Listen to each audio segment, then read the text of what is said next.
Yeah, Campus USA. Yeah.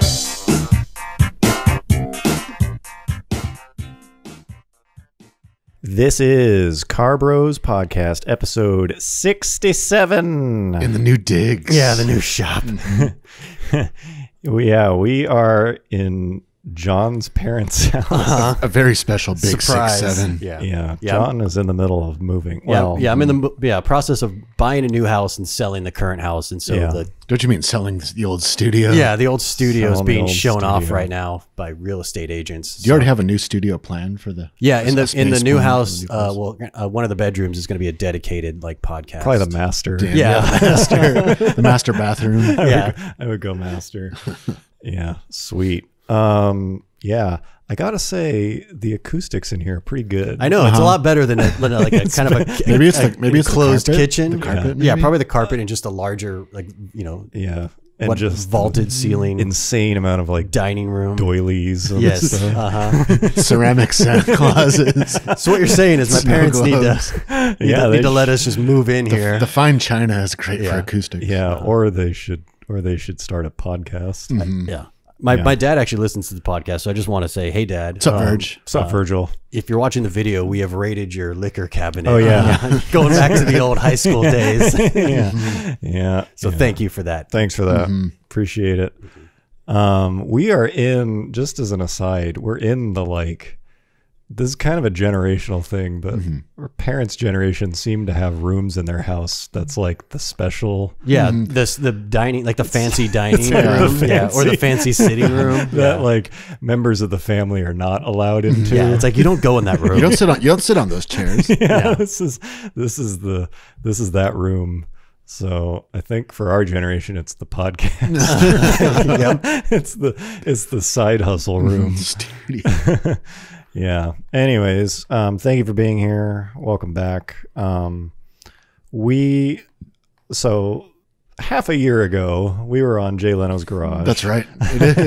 In a simpler time. It's been more than a half. Yeah, year. in 2019. Yeah. Back when things were Which was just a PG. banger year. 2019. 2019. It was the year to end all year. One from the books. Yeah. And so that aired on CNBC, and then when we appeared on that show and I was dealing with the producers, originally we had been slotted to go on the internet version. Yeah. Because if you've ever seen, I don't watch that show too much, but they have internet segments that are just like 20 minutes with a car. It's like a detailed breakdown of a car. And it's a lot more enthusiast oriented, clearly. It's like it wouldn't fly on cable. Yeah, it's not really for a casual audience. Yeah. As much. And so when we started talking about it, I was like, this would be way better for the internet one. And they're like, great, we think so too. And then kind of at the last minute, they said, we think it'd be better for the cable version. And so to me, I was like, that's fine, but none of our audience has cable or it's going to see it. There's no way to show it. Especially because the car itself has almost become like a meme. Yeah. It's an internet-based vehicle. car. And so it's like, this is fine, just as long as we can get it on the internet somehow.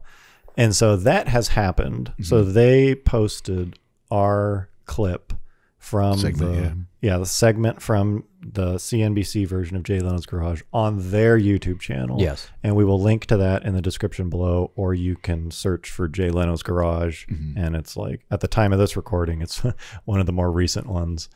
But they put Car Bros Fierri in the title. Yes. Yeah. And in the clip, they do not mention Car Bros ever. And they do not mention the documentary, Monterey documentary, which, we don't know the reason for that. I'm pretty sure it was just a victim of the cutting room floor, specifically because they had to cut it down for the TV show. Yeah, Garrett believes it was timing. The conspiracy theorist in me has other ideas. But anyways, there was no mention of it. It just appeared as like Michael Coyne guy owns this car. Even though we recorded segments where we talked about it, specifically Car Bros and the documentary. And so for them to put Car Bros in the title and they put a link to the documentary, not that it did much, but that made me feel a little bit better. So check that out if you haven't seen it already. It's short, but it's pretty entertaining. It's pretty neat. Little badge of honor for Car Bros. additionally, speaking of the Fierri, we have basically decided to sell that thing. We have decided to sell Yeah, that. we mentioned that on the last episode, right? Yeah.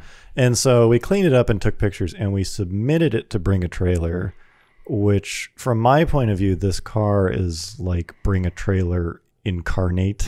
Yeah. This is basically like Conversation piece. Yeah, this is basically like what that site was designed for. I mean, both in the old sense of that site, which is very quirky, potentially non-running, you know, Literally cars. Bring a Trailer. Yeah, Bring a Trailer, to what it has become now, which is just like grab bag for meeting your daily quota of articles from like auto journalists writing about things. It's like, I thought it would be a good place for it. They rejected the car, Like however. almost instantly, right? It was pretty quick. It was like within a half an hour. There of wasn't submitting it. a whole lot of deliberation. Yeah, we thought. I mean, when I submitted, I was like, "There, you know." I truly, I thought that was like, I thought it was coming home, and so they rejected it, and I asked for a follow up, and they basically just said, like, they just kind of gave us a non-answer. It's very respectful, but it was like, we have too many cars. Yeah, we get too many submissions in this price bracket. I think Yeah, was this one price of the, point, Yeah, which is like, okay. So, yeah, I think we're going to submit it to Doug DeMuro. Cars and Bids. Yeah, has a new, basically Bring a Trailer competitor. You know, good for him. Frankly, it's a really good fit. And so we're gonna try that. And it's a pretty new site. I don't want to put it on eBay. That feels a little too casual. A little generic. Yeah. It needs to be on a site where there are likely only going to be enthusiasts there. I just don't. This needs to be exposed to the right And audience. if he rejects us, then we're really screwed. Yeah, I don't know what to do then. Then we're gonna like raffle it off. Yeah, then we'll probably start our own car auction site. That's probably the least painful thing to do at that point. Yeah. So, anyways, be on the lookout for that. That should be happening soon. This is just in the last few days. This is developing. So, I just renewed the registration for that thing. So, we got to get this done. yeah. Yeah, we got to do it fast. Strike while the iron is up. Yeah, the iron is cooling. It is cooling. So as an aside, since I had taken photos of that car, I was doing some quick edits on them just to kind of like, you know, clarity and whatever. I wasn't photoshopping. Make it shine. Yeah, I wasn't photoshopping dents away or anything. But we had kind of talked about for a while, and I just had a suspicion when I was looking at certain shots of this. It's like, if this car was just on large, not comically dumb, small wheels and like slammed. And it didn't have like a nose high. Yeah. If it didn't have both the dumbest wheels and the dumbest ride height possible. Right. I was like, I think this could actually look cool. Well, I mean, you take a look. yeah, So if you're audio only, check out the YouTube version of this. Here is a quick Photoshop of the Fierri. Same wheels, just much larger. enlarged. Yeah, these would probably be like 18 or 19s. And then slammed on its nuts. And I gotta say, I think it looks pretty some, like, hard. 35 series. It looks pretty good. I think it looks pretty. It's not. You still wouldn't think it's a Ferrari or whatever. You would but at least think it's like a sports car. you would think it's sort of on purpose. It turns it from like the dumbest car imaginable to this kind of a sketchy, weird. this weird kind of like art statement. Yeah, but not something that's like laughably stupid. Yeah, looking. it changes it to like, oh, they kind of knew what they were doing. It's got this weird like confident, you know, it's like the guy who can pull off like pink pants and like, I mean, we've all tried. yeah, it's like it turns it into like Prince, you know, or it's just like I couldn't rock that, but you know, it's so Someone out there could. yeah, it's so boldly whatever it is. And so whoever ends up buying this thing, like frankly, if you made this car that do this, slam it on decent wheels, and then if you made it sort of fast, which is not unheard of for Fieros, it's like it can be done. people have swapped all sorts of. I would definitely change the motor, but whatever. It's like if it was actually fast and sounded cool, like a V8 or something, and it looked like that. It's like that is a whole nother chapter of that car. It's waiting for someone. Just like that thing could ascend to new heights. So just a little something to get the get the bids Yeah. Just a little, bubbling. get the gears going. Just a little artist rendition. Kind of like in the Fast and Furious scene where Jesse's like, here's what it could look like. Yeah, overnight parts from Japan. Yeah, this is kind of like a serving suggestion when you buy some like dehydrated mashed potatoes and they show you like a Thanksgiving dinner. It's like, here's what you could do. It was like this perfectly melted thing of butter on top of it. Surely you're not just gonna eat these drunk and 2 in the morning. Partially cold. Yeah, in your underwear A on very your weird couch. pasty texture. Yeah, reheated.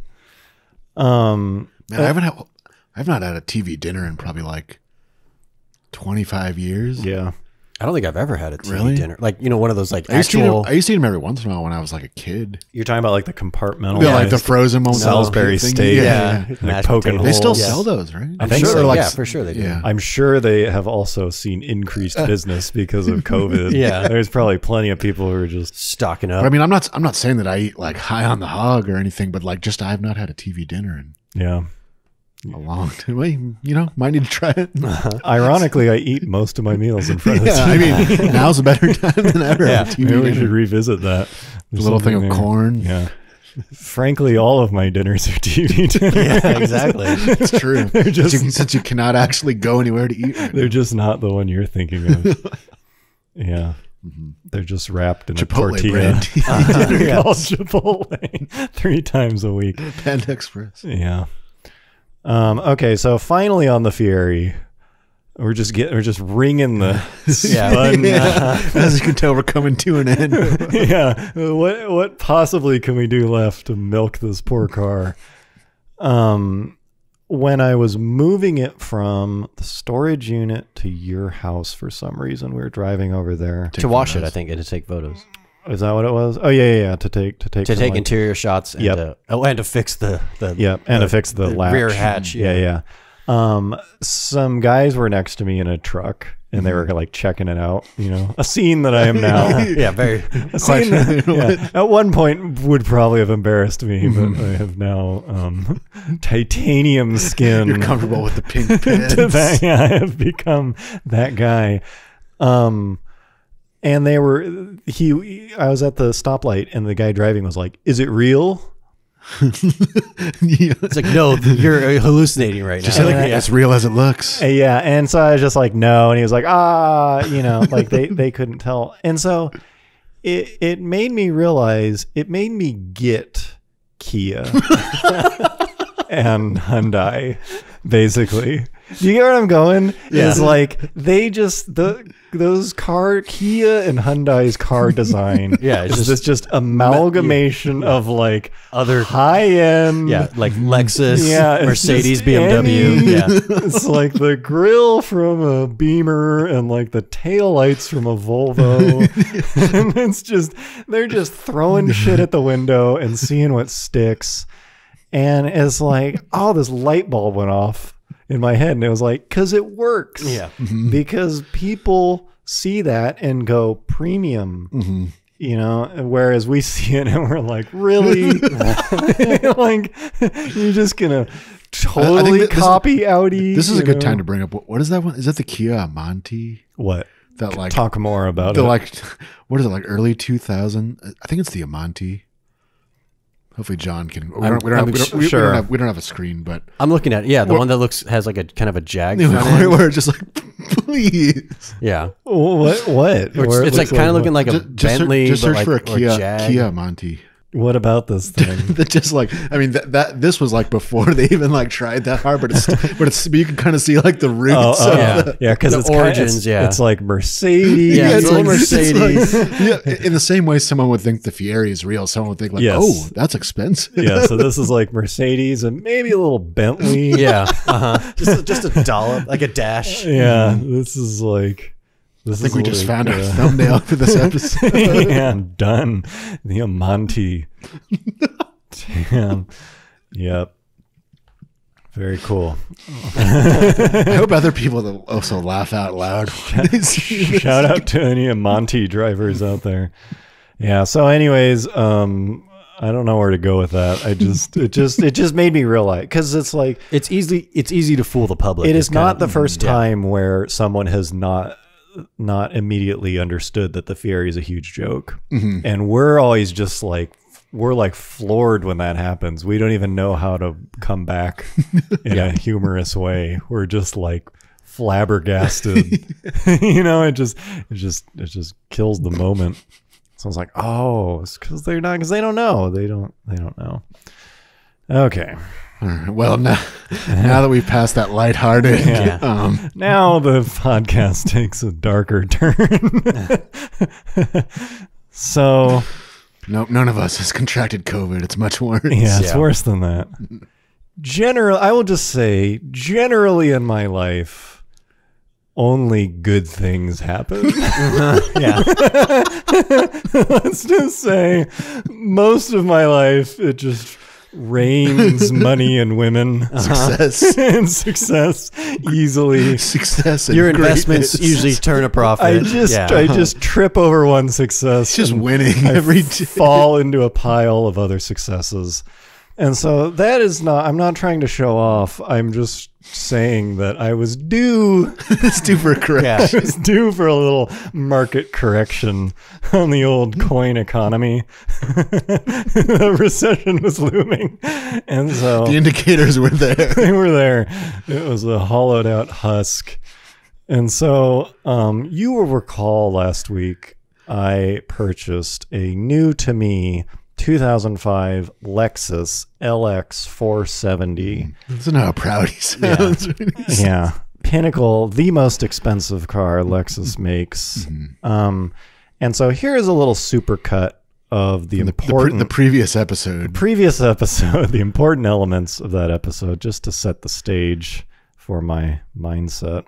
I have bought a new car, a 2005 Lexus LX 470. You don't get another chance at this car. They don't make them anymore. It has 65,000 miles on it. Original owner. And the ad was like, this car has only been cared for with the nicest shampoos and waxes. Babied this thing, dealer maintained. And so I was like, oh man. It was 2 hours away. Show up with money. And I see it from far away and I'm like, there it is. Thing's pretty clean. And as I get closer, I was like, this is pretty clean. I'm not immediately blown away by this thing. And so I'm looking at this thing like very close. Everything I look at, I'm not being blown away by. This trim has sat in sun. This is not garaged every day the way you describe. Paint is fine. And the interior is the biggest disappointment. Leather's starting to get stiff. And so I was like, oh man, there could be some hidden shit here. I ended up buying it, obviously. He wanted 20 grand and we ended at just under 17,000 and signed the pink slip. And so I was like, do you want to ride home? He's just like, I'll Uber. Because in his mind, he's just like, get away from me. I have your money and you have my time bomb. He's like backing away from the truck. He's gone. He was gone. So anyways, now I have a new truck. Okay. So he's wiping the tears away. Okay. So I purchased this car, which at the time of that recording, I had owned it for, I think, 2 days or something. Yeah, you had just bought it on Friday. I bought it and then drove it down to Fresno. Yeah. And I then drove back up, and so Sunday night, so it had been a weekend of like podcast and car bros work, and a week before of trying to get this car. It was this like scramble to get cash and get down there. Because it was such a great deal. Yeah. Because it was a cream puff. Yeah, because low mileage Land Cruisers and LX 470s just don't happen, frankly, especially for that kind of money. And so I was like tripping over myself to get this thing.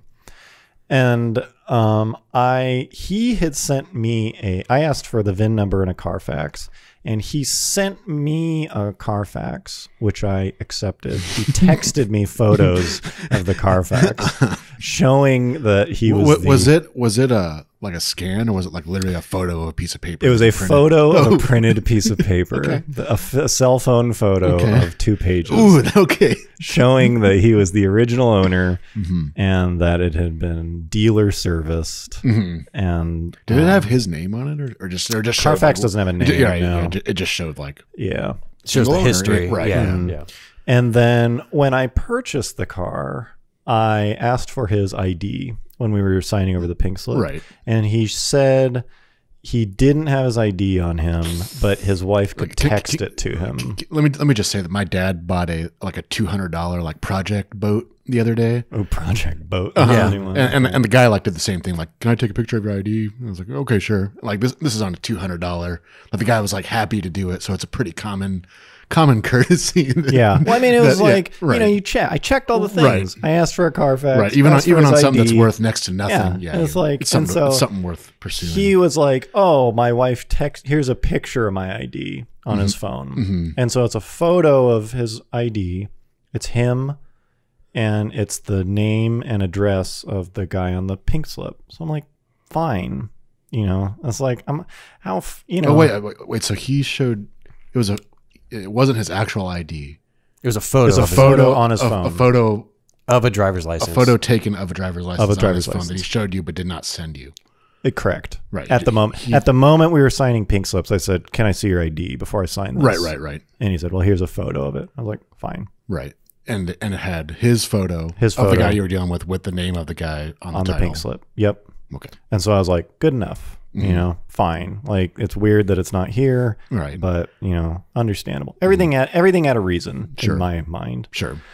And so now it is days later, Sunday night, I get home, and Lexus has something where if you put a VIN number in online, they will show you the dealer history, whatever service history they have that has been done at the dealership. Right. They'll just give it to you, which is that's frankly pretty convenient. And so I put in the VIN and it pops up and it shows the history. This is when the veil is lifted. It's Sunday night. Yeah. Keep in mind. Okay, look, on the bright side, there's some service records. So there are many service records. And so the most frequent one is from 6 months ago, November 2019, at Lexus of whatever, San Jose or something, at 210,000 miles. Ooh. And so I was like, well, that's odd. So because did you do something like? Yeah, well, I scrolled like that through that gif of the guy like with his eyes like watering. Yeah. Well, part of me, we're like, this can't be true. There was about, I mean, as you alluded to in the previous episode, it's not like this came as like an out of nowhere shock. Well, so okay, I'll tell you when the shock came. So a part of me kind of knew immediately what had happened. And then I was like, hold on. You mean when you saw the mileage? At that moment, it was like sinking feeling. And then I was like, well, let me run my own Carfax, like any let me get to the bottom of respectable person would have done. So then I run a Carfax, and sure enough, last indicated mileage, 209,000 miles and 5 previous owners. Jesus. And so here is a description, just as an aside, any psychology enthusiast. Here's a description of the pain that I felt. It's very similar to a breakup.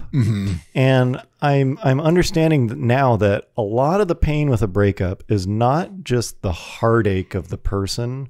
It's the feeling of having a defined future that you thought you had. This gone, shattering. Yeah. It's that actual feeling. It's not. It's separate from. It's not the past. Yeah, it's separate from the pain of whatever led to the breakup. Yeah. It's that you thought your life was headed in a certain direction. The path is changed. And you had already kind of banked on it and invested in it and thought about it, and it is now gone. And that feeling was almost identical. It was just like, you know, and immediately everything clicked into place. Right. Immediately everything clicked into place. It was just like all my previous statements about like, why isn't this thing cleaner? And why does this guy seem like he knows nothing about this car? Well, we were just talking about that before we started. As like, well, how old is this guy? Yeah. And so, okay, here's some other, looking back on it, you know, minor details. This guy was not much older than me. Right. So he was like 30s-ish. Yeah. Mid to late 30s. Right. Who apparently was the original owner of this vehicle, which would have put him at like 20, 18 or something, buying a like $70,000. Yeah, I kind of feel like buying any car that's supposedly an expensive car from the original owner that's 15 years old. Yeah. And the guy's like younger than 60, Yeah. 60, I guess. Yeah. I mean, here's what this is the overarching lesson that I learned, and it's an unfortunate one. I am such a trustworthy person. Right. I tend to project that onto other people, and it just in no realm of my mind until that Sunday. Now, unfortunately, it exists. I couldn't believe that someone would just be shiesty.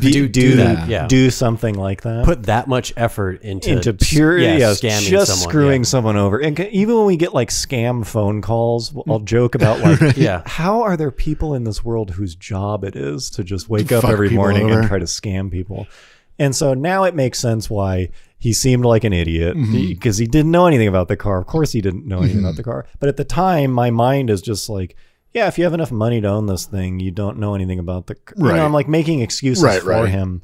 And so the thing that I'm going to give him the benefit of the doubt. Yeah, I would. I mean, every step of the way until I looked at the Carfax and all of that shattered. It was like, oh, it's like, you'll find a way to believe. And it's not even that I like wanted to believe in the car. It just wasn't on my radar that somebody could be that deceptive. And so the thing that I realized I do is I look at used cars like there's nothing I didn't catch. That's the thing. I looked at the car in such detail. Right. It's not like you bought it sight unseen. Yeah. It's like you actually like physically interacted with the guy. Yeah. I scrutinized the car so carefully. But I did zero scrutinizing of him. Right. Yeah. Of the person. And so everything he told me, I believed. Yeah. But then everything on the car spoke for itself. Right. And now I'm realizing it doesn't even need to be to that level, but I need to do some tiny scrutinizing some profile on the person's story. Background also. check. Right. Yeah, where it's like, here's a Carfax, like, great, but let me verify that. You know, it's like even a tiny amount. Yeah, I just wonder if of like effort. because you said it was like, I mean, it should have been a good deal at that. If it was advertised for what I paid for it. See, the thing is like, if that car had actually been the miles that it was and the condition it was in, it would have been worth like low 20s. Right. If it had been in actual cleaned up condition and those miles, it would have been like mid to high 20s. Right. Probably mid, but maybe high. And so the price I bought it at, the only saving grace here, and this is why I'm in a tricky position now, is I still, despite the mileage, I still negotiated based on the condition of the car. Right. I mean, I told him I want to pay $15 for this thing. And it's like that's like ludicrously cheap for the miles, but it's like, I'm looking at the condition. Right. Yeah. And it's like, it's only worth 15 to me. Yeah. And so I only went as high as I did. I just wonder if you assumed that it was such a good deal, like if a bunch of other people also like, can I come look at it? Like, do you have a Carfax? And then they just said like, fuck off.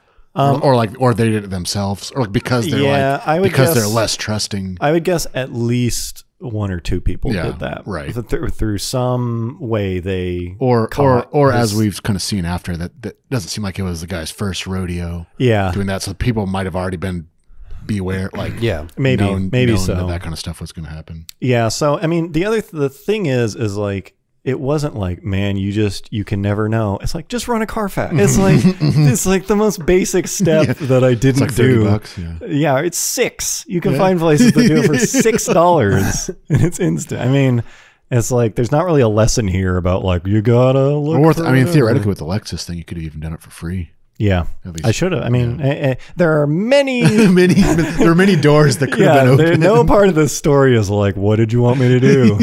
I couldn't. What did you want? Yeah. My favorite part about looking back is when I was like, once I paid him, he was gone. He just vanished. He was vanished. Yeah. Now I'm like, yeah, no shit. And so now I am left with, Sunday night, the ruins. I'm left with this. I'm holding this thing, which in my mind is like worthless now. Yeah. I just dropped 17 grand cash for a thing that I didn't even want. Well, that's another thing we were talking about.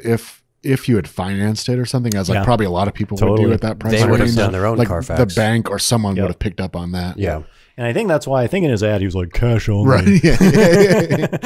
I mean, all the once the veil's uncovered, Yeah, you could see all. his plan was he's not a sophisticated con man. Right. I was just it's like my knowledge is what screwed me over because I was just like, yeah.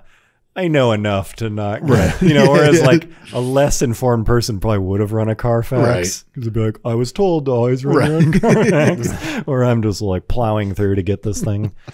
And so the fear at that time was like, usually when people do this, it's not, it's usually like it's stolen. It was in an accident. It's two cars welded together. Right. Like something like blatant. It's like bad. Something is wrong with this thing. And that was kind of where my mind jumped to. Yeah, but it seems like kind of his game is like that part of it is fine. It's more just like the detail, like the background that he's able to cover up. Yeah. So it turns out on my M5 and a lot of cars, the mileage is both stored in the ECU and the gauge cluster. And if there's a discrepancy of more than like 10 miles, there's an alert present where it says something has been tampered with, like on the dash or like embedded in the ECU. Yeah, it's like there's a way to tell. Right. And so I just was not that informed about this, and I was like, sure, it just wasn't even on my radar that someone would do something like that. Well, because that seems like something like someone would do like in the 70s. Exactly. Yeah. It just I wasn't even looking for that. Yeah. It didn't even occur to me.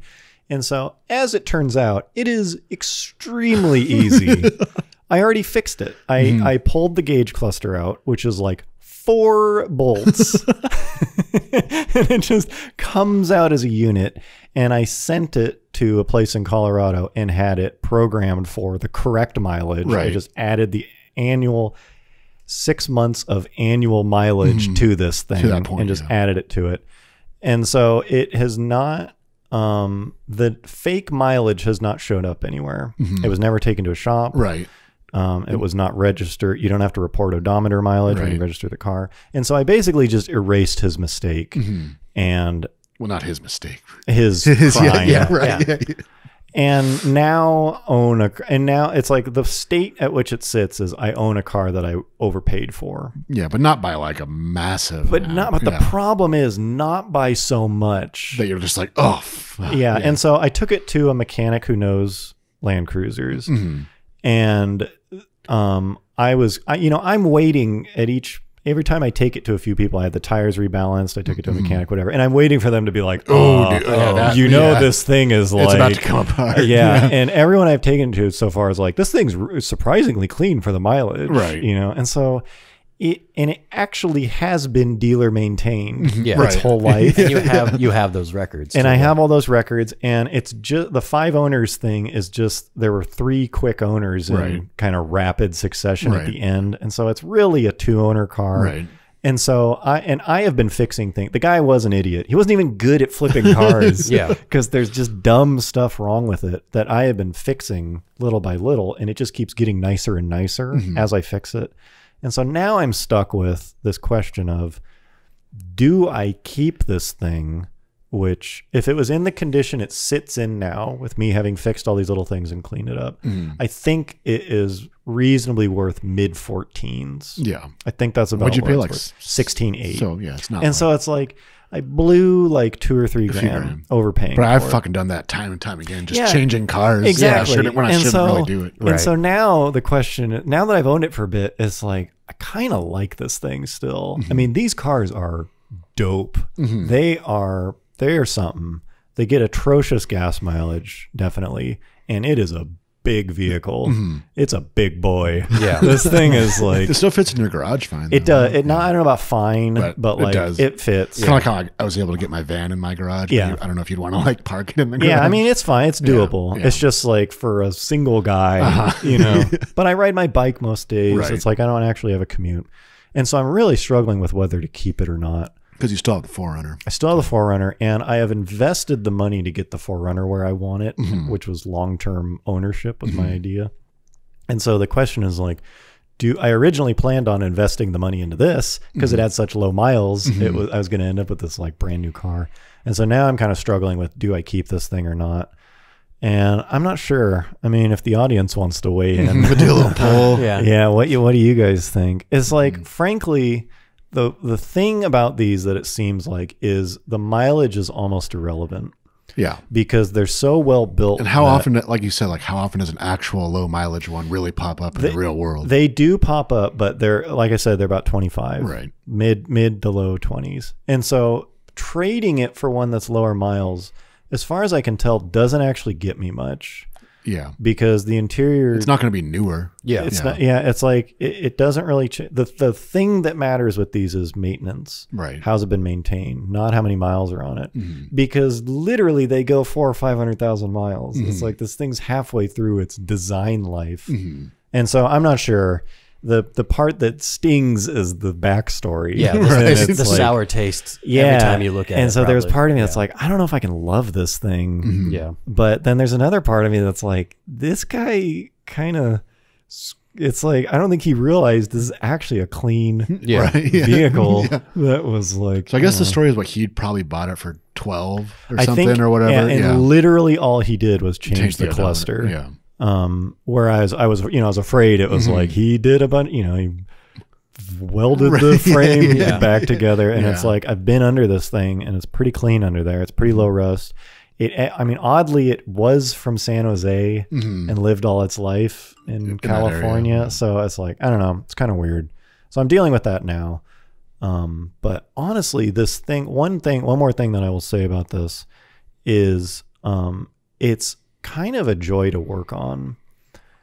And I think it's because they design Land Cruisers to be repaired in some like shit in the field location. in some remote location where you've got like 12 tools total.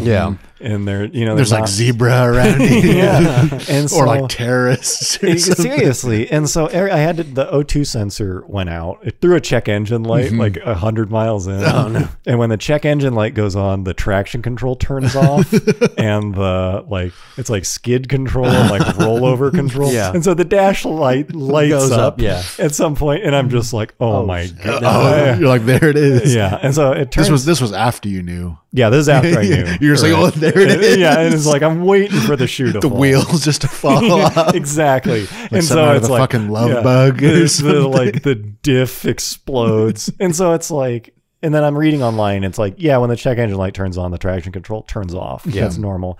And so I start looking into it, and I pull codes. I have the cable and the Toyota dealership software tech stream, which is really helpful. And you can monitor the O2 sensor readout, and one of them was really funky. And so it looked like it was an O2 sensor. And so it turned out to be an O2 sensor. And so all that went away. But I'm working on this thing, trying to get this O2 sensor off. And it's like, they have given you so much room to work. Every repair I've done on this thing, it's like the tools required are simple. And you're never like... Yeah, you have like amazing access. You have access to everything. It is just designed to be worked on, where it's almost... I wouldn't say the opposite of the M5, but the M5 is like, look, if you don't have the special O-ring... You take it to the deal. If you don't have the tool, you're fucked. Where this thing, it's like they just are serving you these underhand pitches on all the repairs. And so it's actually pretty fun to work on. But one thing I will say, I'm working on this O2 sensor, and it's like, it's exhaust work, which exhaust on an old car sucks. And I'm trying to get these nuts off, and they are just disintegrated. Here's a picture of the nut. I actually took a picture of the nut once I finally got it off.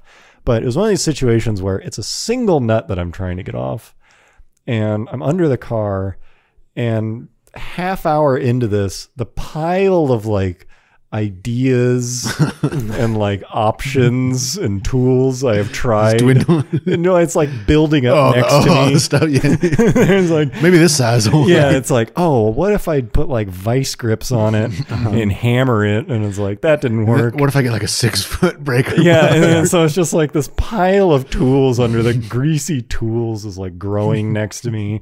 Every short, deep socket extensions, wobbly swivels. Just every size is a little bit too big, size is a little too small. A 1/4 inch to 3/8, and then a 3/8 back to 1/4. Maybe I'll put some putty in the socket. Just PB blaster dripping everywhere for one little nut to get off this thing. And then I wish I could do a time lapse of the bolt because it's just like degrading as every time I try. I'm like rounding Eventually it just off. turns into dust. Yeah, it's eventually. And so I finally got it, but I was just laughing where it's like, this is like half hour, 45 minutes for a nut to get this stupid nut off. Yeah. I would have been screwed if there were terrorists after me.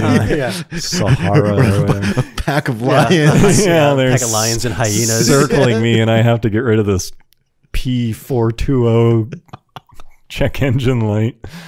Yeah. Anyways, that thing truly is it is a joy to drive. It just eats miles on the highway. It feels like you're sitting on your couch. Yeah, it's like it's really comfortable. Like, you know, It is opulent. especially compared to like the Jeep, which I think the regular Jeep, like, you know, like a probably standard more. like Lorado or Summit or something rides pretty smooth, but the SRT, it, you know, Sport team it's suspension. very it's sporty. stiff suspension. Yeah, so no, getting to that thing, I was like, man, you're just like floating on Yeah, this this thing highway. feels like you're elevated above the ground and the planet is spinning Yeah. beneath you as you look down your nose. Yeah, it's pretty nice. And I am really into that motor. It's not, for as far as performance goes, it's pretty bland. It's like 230 horsepower.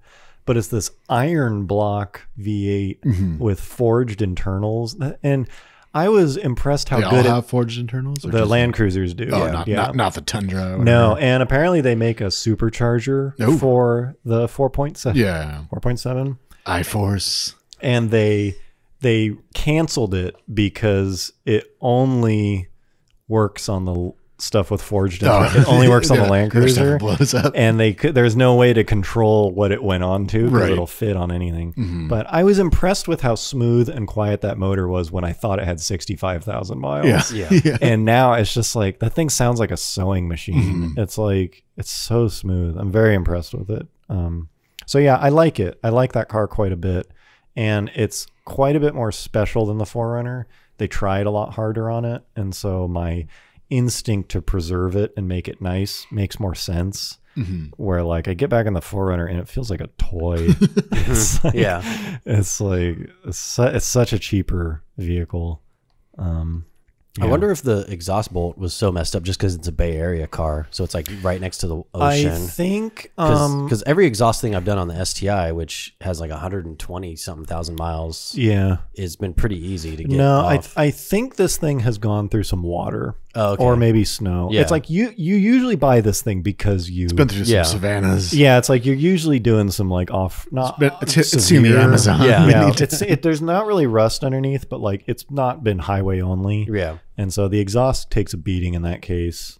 It might just be snow, Yeah. but it's pretty good underneath. So a lot of them you buy and it's like they're gone underneath, like back east. Yeah, for sure. I was gonna say, can you imagine like in Chicago or back east Yeah. or something? It would just be a nightmare. And so that's why it's like, can I even get much nicer than this thing for the money? So Yeah, probably not. I don't know. So now I'm kind of thinking it's like, this is just going to be my car for the next few years and like, just go with it. I think I'm going to keep it. I don't know. Unless the audience weighs in. Unless they give you a big fat thumbs down. Yeah. But I don't know. I do like it. And having a E39 M5 and an LX 470 in the garage makes me feel like Pretty I'm baller. Yeah. Well, 15 years. Yeah. I was gonna say. In 2004, he'd be a top of the line Just baller. been, yeah. Executive balling. But yeah, it's a good look. It's definitely a good look. So anyways, shout out to that guy.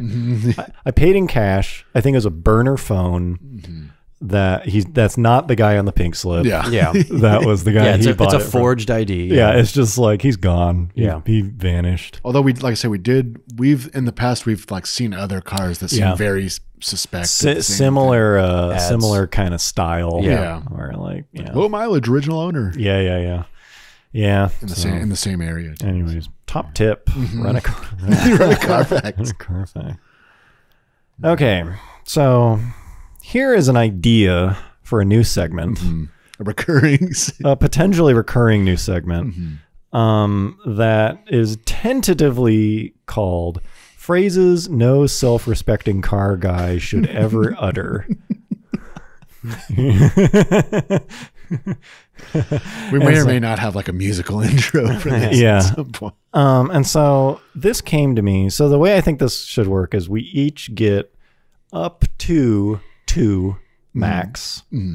and we'll just kind of round robin them.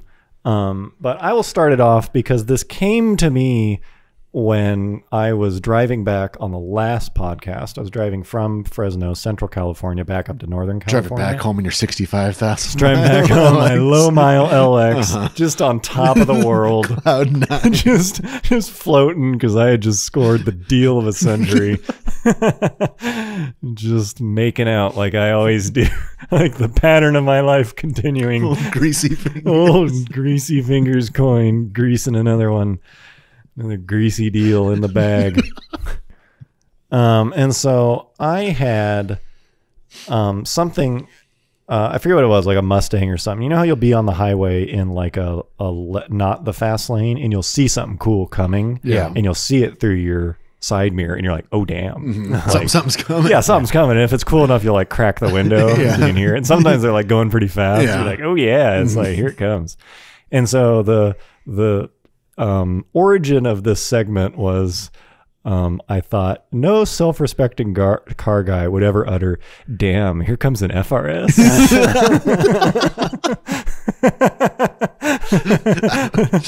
And so that started it off.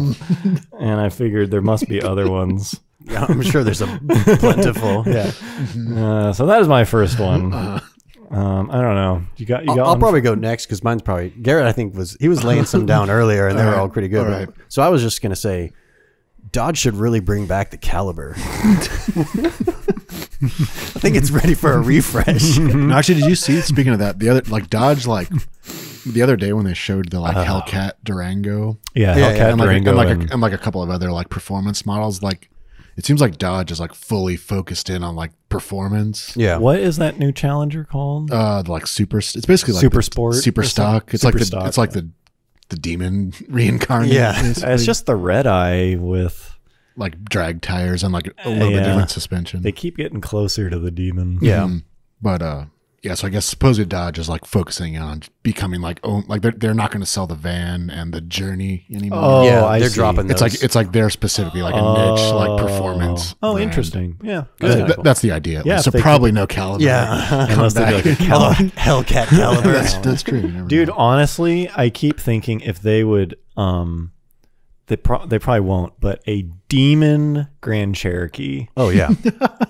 I mean, Yeah, like full, like wide, like fender flares and huge slicks and stuff like that. and just like 1,000 and all-wheel drive. Yeah, and and all-wheel like drive, I yeah. mean, that would be the dumbest vehicle, but like the coolest, coolest car. Like it's been, it's full on summer here in Fresno, and I've owned the car long enough and stuff. But every time it's summer, and like now, I think today is what 105, 107 or something like that. Every time I drive the Jeep, just casually driving around town, like if I come to a stoplight or like when I pull into my garage, like the fans on like the radiator are blowing so goddamn loud. yeah, they're full blast. It's like it sounds like it's like, Sounds like I was my PS4. yeah, I was like worried at some point. I was just Yeah. like, holy shit, like is this thing overheating? But it's like no, the temperature gauge is just like locked, like And right they in just the keep middle. blowing after you shut it. I off. mean, Yeah, there they doesn't- blow yeah. for like 10 seconds after you turn the car off. It's like pulling the car forward. Yeah, in neutral.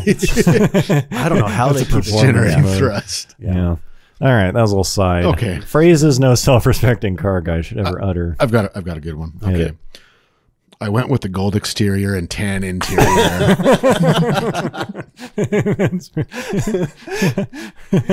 Yeah. I mean, The gold I mean, has chrome anyone option, that likes cars ever chosen? I mean, I Yeah. can see them buying one used. Yeah. Yeah. But like when you actually you have a choice. yeah, you have a from the choice. They Good show you show. they show you the Yeah. color Yeah, pamphlet. you go with gold on tan. Yeah. Or alternatively, nice job on the gold on tan. Good choice. All right, here is my second and last one. He sent me a Carfax, and it was one. I looked at his Carfax. yeah, I ran a. I didn't run my own Carfax. He had but a Carfax. He sent me it. Yeah. So yeah, it's one owner. Yeah, for sure. Yeah. I don't have another Okay. one, so yeah, you go. I leased the base model BMW. Oh, this 328. It's a lease. Yeah. Yeah, that's pretty good. Yeah. Well, I mean, if you, not that they're bad cars, but like I don't think like an enthusiast is ever Yeah. gonna like go that route. No. likely not. I got the Mercedes CLA. Yeah. CLA Front wheel drive. Yeah. $390 a month. Yeah. When you see that badge on the back. Let us know if you have your own phrases. No self-respecting car. Yeah. guy. I guess we could read people's if they have good ones. Yeah, if they have good ones, we'll see. We'll be the judge of that. Yeah. Let us know. Okay. The state of Acura. Yeah, so probably a month ago now, maybe a little bit more. Acura like showed off the new TLX. I think it's TLX. Oh, really? Okay, I haven't seen it. It's one that they had like the concept of at the Coyne. Oh yeah, I remember. year. Yeah. So it's like that became the TLX. It's like the production.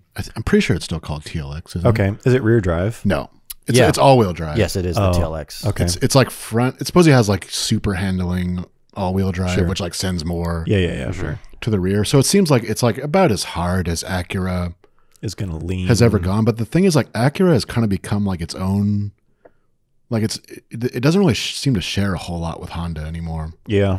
Which I don't know if that's good Well, or they bad. have some. Isn't the ILX a Civic? Yeah, it's like an old Civic. Is it? And then is it one of their SUVs? I think like the RDX is like a kind of fancy CRV. Yeah. Oh, okay. And then the MDX is like a Pilot.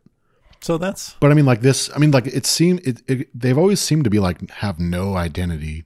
yeah. Like when have you ever thought of like Acura? yeah. Yeah, not in a while. It Well, was- even like in the 90s, like they were fine, but it was never like, oh, the Acura. It was very clearly just like spiffy Honda. Yeah, it was like kind a of. Honda with a leather interior. Yeah. Or you'd be like, that's just Honda, right? Right. That- Well, like where Lexus had like a pretty specific like an yeah. LS. An LS was nothing else. right. Toyota didn't really make anything like it. Yeah.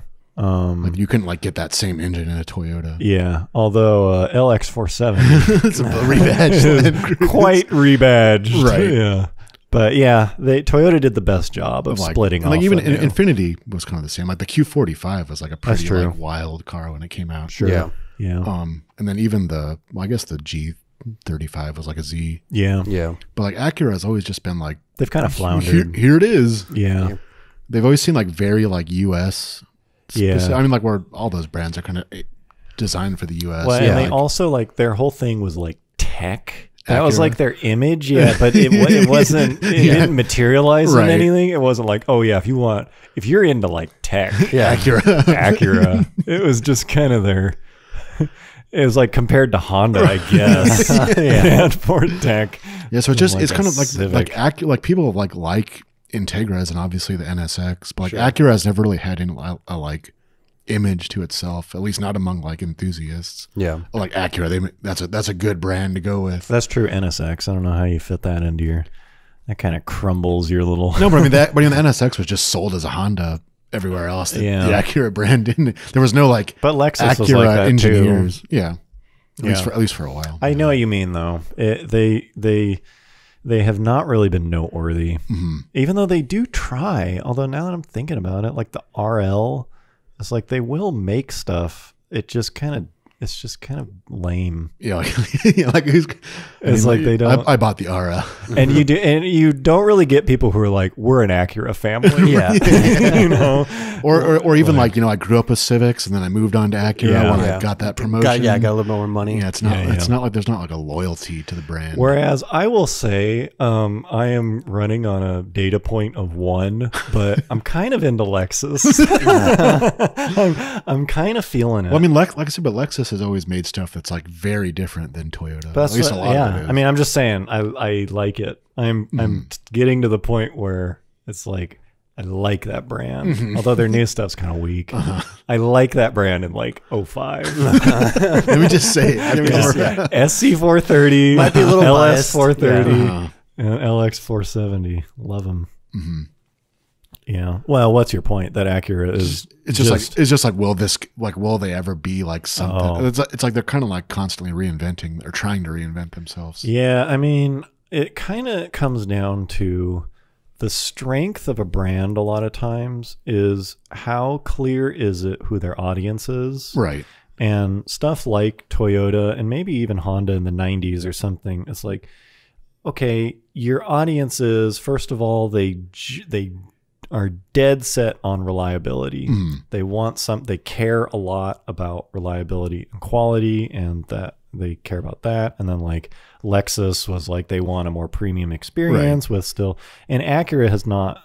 That you could say that where it's like, who are they going for? Right, they've never here? really had like an identity. Yeah, where Mercedes and BMW, there was an obvious point where they were trying to be kind of sophisticated and high end, and there was a clear point when they shifted a little younger. Right, and maybe the last 10 years, it's like Mercedes now is almost a youthful, you know, like young, kind of up and coming, whatever entrepreneur. Yeah, whereas like in the mid '90s, it was like, oh, you're like older, right, and business restrained. comfort. And it's like so they shifted. Acura has never. It's not clear who they're marketing to, so maybe that's part of it. Well, it's like then they made like the RSX, like in like the early 2000s. Like that wasn't like. There's like nothing luxury really about the like I got the RSX, like I got that's like a pretty low rung like luxury. Yeah, it's nicer than a Civic. I mean, not really. I thought the RSX was a good. No, I mean it's a good car, but there's nothing like BMW. Like no, it shouldn't even be in like the same sentence. Yeah, I'm pretty yeah.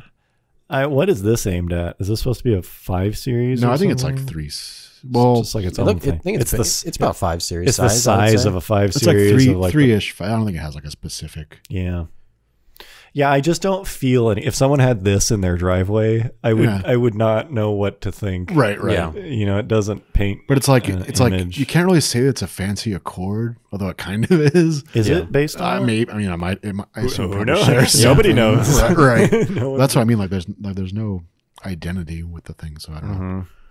And it's very unlike Lexus or obviously BMW. It's a very American brand. Like, oh, that Acura TLX is huge in in Europe. You go there, you see those everywhere. Do they don't make them anywhere, or they don't sell I mean, them they anywhere else? might eventually sell, but like I don't think Acura the brand exists anywhere but the US. Interesting. Yeah, I mean, or Lexus at least is pretty worldwide. I'm looking at it, and I don't dislike it. No, it's not bad. It's just like but yeah, who is this car for? They were not very successful doing whatever they were trying to do. Where Lexus definitely maybe was. this will be the start of a new chapter. Yeah. Honestly, I step out of that Lexus and people like, I wouldn't say double take, but people who like already 1.5. Yeah, they 1.5 take at me. Like people who I already kind of know, and then I'll park near, and they'll be like, "What?" Because it's just it doesn't register to them why a young man would be driving a giant Lexus. Yeah, a huge vehicle. Whereas like nothing Acura makes outside of an NSX, you would bat an eye at. Right. You know, it's just like insert car. With that said, I like all the Acuras I've been in. I like. No, they're nice. Yeah, I mean they're Hondas. There's yeah, it's like I do like them. I like the old TL. Yeah, the TL. I like the Type S. I like the Yeah. TSX a lot, but it's just an Accord. Yeah. And then what is the one that they just? Is it TSX that was like? No, I don't know. Anyways, the few that I've been in, I've always been impressed by Well, them. that might be another thing is their stupid names. Yeah, their names suck. This is the RLX. Alexis is not much better. I don't know why. I think there was a time where you could get away with that, but I think that was like the 80s. And if you didn't get in then, it's like, don't do it now. Yeah. I just tell people. I mean, like Land Acura used to have Cruiser. like the Integra and like the fucking Legend. Yeah, those are way cooler. Yeah. Yeah. The RLX. The Vigor. The MDR. Yeah, Vigor. Bring that back. Vigor. Damn. Yeah, that'd be hot. Yeah. Well, no, those things had this pretty weird like 5-cylinder. what? Like Vigors? Vigor and Legend. Those had 5 cylinders? Didn't they? I could have sworn they did. I thought they had a It had- but 6. it was like a longitudinally mounted. I'm pretty sure it was a 5. I don't think it was a V5. No. i5. Yeah. Hold on, I gotta. 2.5 liter 5-cylinder. Fucking told me. What? Dang. Okay. Yeah. But it was mounted like it was rear wheel drive, but it was not. Obviously. rear-wheel drive. Obviously it was. I guess that was pretty unique from anything Honda made at the time, but just no one really cared. Yeah. It wasn't like good enough to be. Yeah. Didn't take the world by storm. Are you talking about the G25A1 Obviously, yeah. inline 5? The only engine available? Did it have VTEC? I don't know. That'd be pretty sweet. I wonder what that sound like. I don't think it did. Dang, I'd love to hit VTEC. Yeah, I feel like we would have known if that thing had VTEC. Yeah. I think that's why it's so forgettable. They were one VTEC away from shattering through the glass ceiling. Yeah. Why 5? Whatever. We'll have more info. Someday. Yeah. Okay. And finally, this topic came to me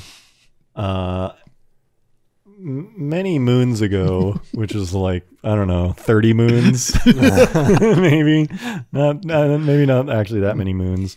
I was dead set, and still kind of am. I just don't have the space on a C5 Z06. Right. Yeah, you've talked about this before.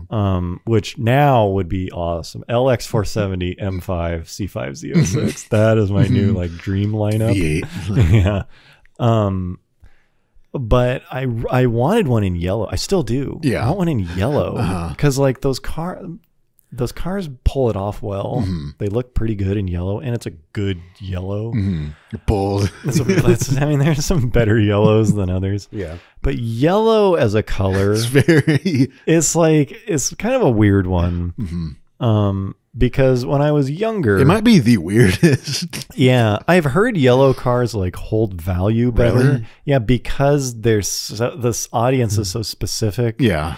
Because I mean, the thing I used to think of when I thought of yellow is like Hulk Hogan, kind of, like that sort of just like yellow. Like it's just like the brightest. Yeah. I'm here.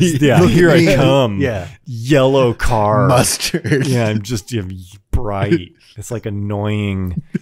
It's like I think what it was is, you know how like highlighter colors are actually like in right now? Yeah. People wear like fluorescent green is like because of Fortnite. Is it? Well, just like a lot of athletic wear, it's like Yeah. highlighter green is like acceptable now. Yeah. You see like football uniforms and stuff. Yeah, where I think in the 90s yellow was highlighter green.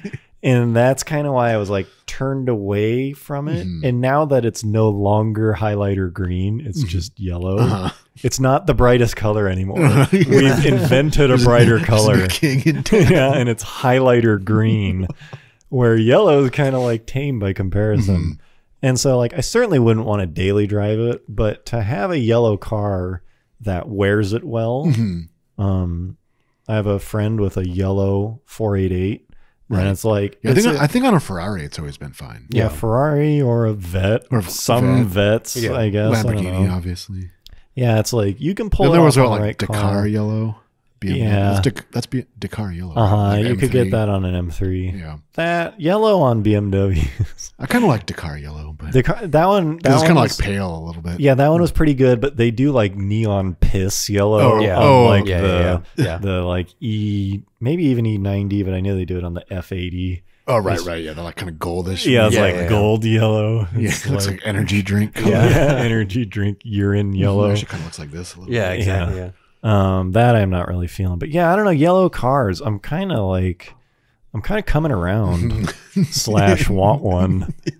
Just because if you have a car like that, which is your third or fourth or fifth car in my case, assuming we don't sell the Fierri anytime soon, you kind of want a car like that to be an event. It's weird. The weird thing about car colors is that like there's a bunch of colors that would look like completely acceptable on a Civic, but would like look awful on an Accord.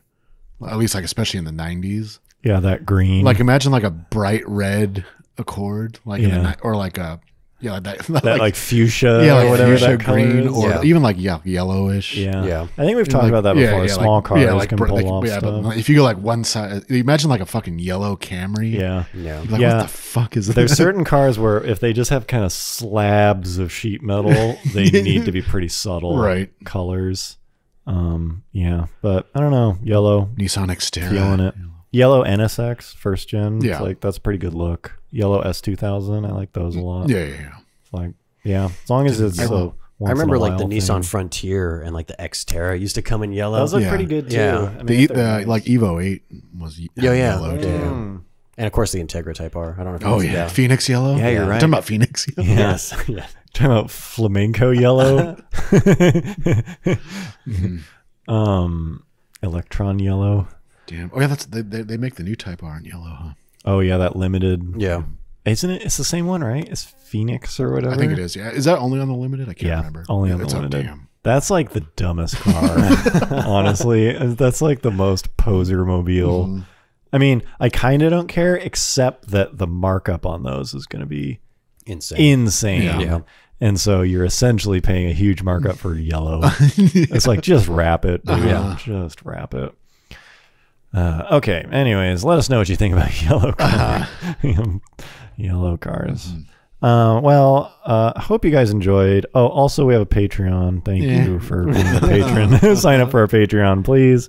We love our patrons. What's up, guys? Okay. Thank you for being here. Hope you guys enjoyed. And we will see you next time. Bye-bye. See you.